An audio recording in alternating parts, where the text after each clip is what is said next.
Apakah benar Yesus adalah nabi terakhir seperti yang disampaikan Elia Myron? Ataukah justru Nabi Muhammad yang menjadi nabi terakhir seperti penjelasan Ustadz Adi Hidayat?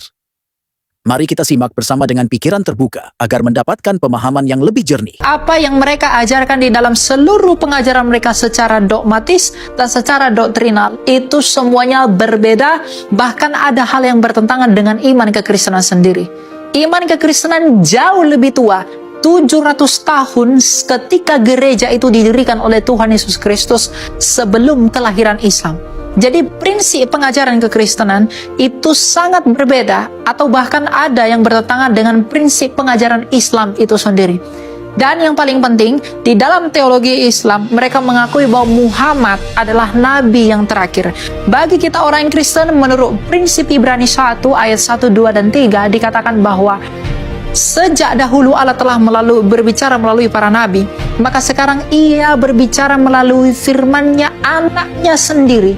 Jadi ketika firman-Nya, anaknya sendiri sudah datang ke dunia ini untuk menyatakan dirinya, maka tidak dibutuhkan lagi nabi seperti di perjanjian lama.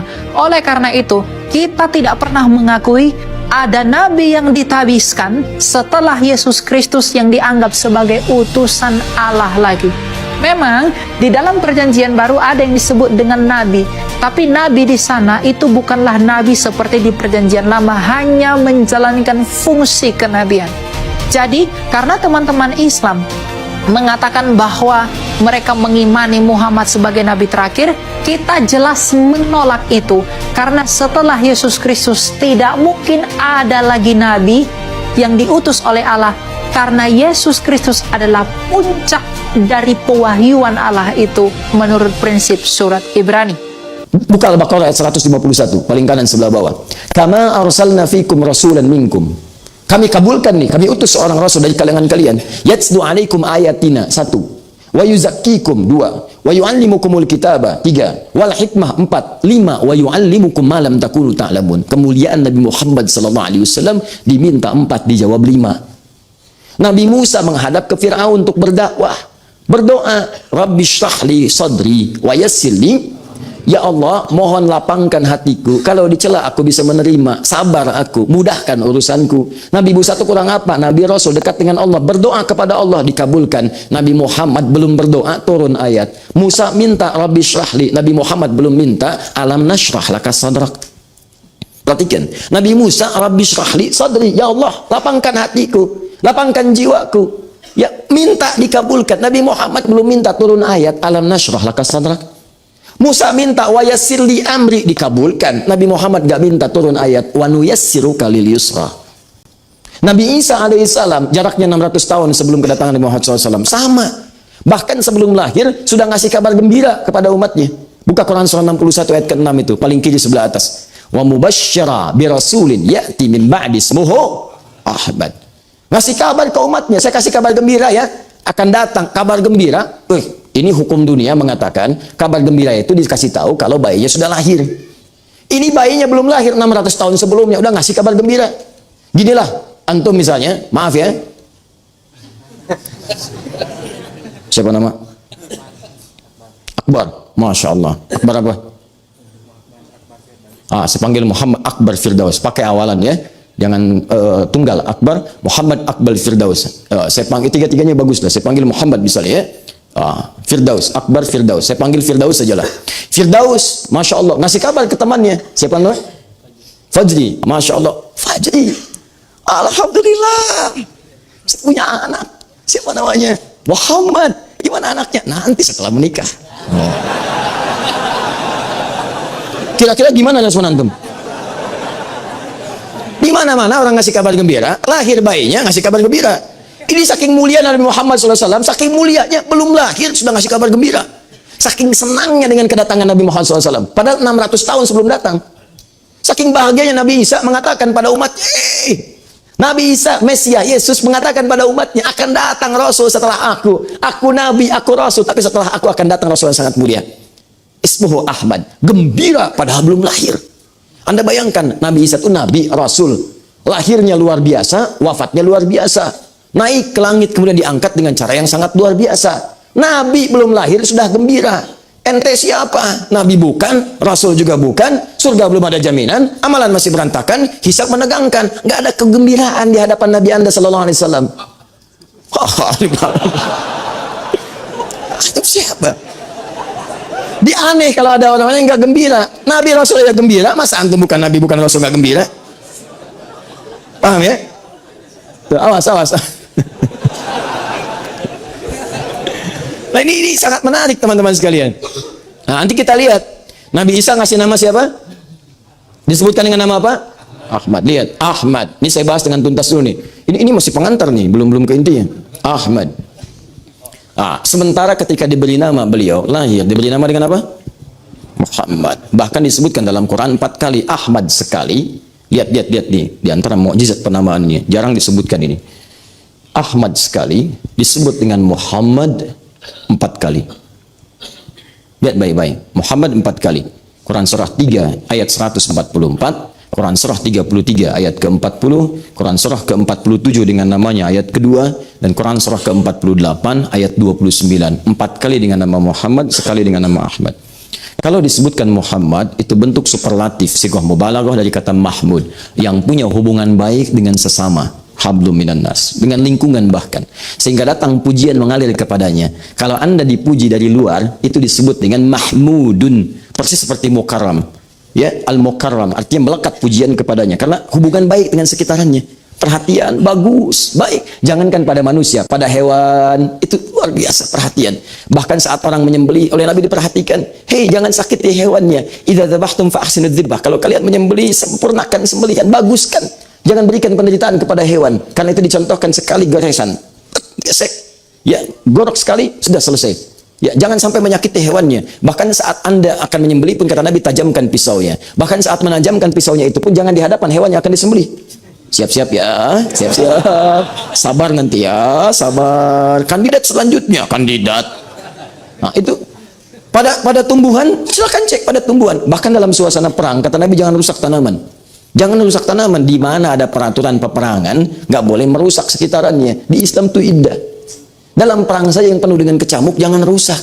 Makanya heran kalau ada orang-orang tidak ada perang, dia nebangin pohon, dia gundulin hutan, nyebabin banjir, ya banjirnya banjir badang, banjir macam-macam dan sebagainya. Dosanya besar tuh. Dosanya besar. Dalam perang aja dilarang merusak tumbuhan. Ini nggak ada suasana perang, nebangin macam-macam sampai mengakibatkan musibah. Anda bisa bayangkan nggak? Dosanya besar. Nah, jadi ada hal-hal yang kelihatan kecil tapi dampaknya banyak. Itulah Muhammad. Kenapa disebut dengan Muhammad? Baiknya luar biasa. Nah, Nabi Isa itu punya sifat-sifat yang mirip-mirip sama dengan Nabi Muhammad. Apa sifatnya? Sama-sama punya ajaran kasih, punya ajaran sayang. Lewat dengan muridnya di samping sungai. Begitu lewat, muridnya mengatakan, guru, itu bangkai binatang itu bau sekali. Itu ada bangkai hewan yang dianggap haram kekinian. Itu kemudian di situ ada bangkainya, bau, kata muridnya. Apa kata Nabi Isa? Coba lihat giginya, begitu putih dan bersih giginya. Kata muridnya, guru, kenapa engkau berkata seperti itu? Jadi muridnya melihat, mencium baunya, Nabi Isa melihat putih bersihnya. Kata Nabi Isa, demikianlah manusia, dia hanya akan mengeluarkan apa yang ia fikirkan. Kalau fikirannya kotor, yang keluar yang kotornya. Kalau fikirannya bersih, maka yang keluar adalah kalimat kebersihannya. Saat orang lain memikirkan yang buruknya, Nabi Isa saking kasihnya memikirkan yang baiknya. Nabi Muhammad luar biasa. Jadi Nabi Isa luar biasa, punya dua sifat yang sama. Karena itulah ketika menyebutkan Nabi yang terakhir nanti, beliau menyebutkan bukan dengan nama Muhammad, karena saat itu banyak menduga Nabi Isa itu Nabi terakhir. Maka beliau kemudian sampaikan, saya bukan yang terakhir itu nanti yang paling hebat dibanding nabi-nabi sebelumnya. Dia punya sifat kedekatan dengan Allah jauh dari nabi-nabi sebelumnya. Kalau satu kali Anda mendekat kepada Allah, satu keunggulan disebut dengan Hamid namanya, Hamidun, yang memuji Allah dalam satu sifat. Misal rajin tahajud tapi puasa belum konsisten, Senin Kamis belum, Ayamul Bid tidak, Daud juga puasa Daud tidak sama sekali, baru tahajud, itu Hamid. Atau sebaliknya, puasa rajin tahajud belum, tapi kalau tahajud dikerjakan, maaf, puasa dilakukan, sedekah yang paling bagus, yang paling mulia, maka berubah jadi bentuk superlatif dari Hamid jadi Ahmad. Kenapa beliau disebut Ahmad? Karena sifat kedekatannya dengan Allah luar biasa. Silahkan cek sedekahnya, tak tertandingi. Kesaksian Ibnu Abbas, kalau sudah masuk Ramadan apalagi masa pemberiannya Nabi seakan-akan tak terhentikan. Kasih. Dan hebatnya bagaikan angin yang bertiup dengan sepoi-sepoi. Ngasihnya tuh enak, lembut, nyaman. Ya kan ada orang ngasih tuh kadang-kadang ngasih tapi mukanya nggak ngenakin. Ya tidak. Ini Pak, silahkan ambil. Aduh Pak, terima kasih. Nggak apa-apa, itu kan hak Bapak infak. Bapak kan miskin. Nabi, tahajudnya silahkan cek Al-Bukhari nomor hadis 2008 sampai 2010. Sampai kata Sayyidah Aisyah, sampai terus mengatakan, sampai bengkak-bengkak kakinya. Padahal beliau madmun bil jannah, dijamin surga, ma'sum minal maksiyah, dijaga dari maksiat. Ditanya kenapa mesti begini? Apa jawabnya? Santai aja. Afala akunu 'abdan syakura? Apa enggak boleh aku jadi hamba yang bersyukur dengan semua nikmat itu? Enggak tertandingi.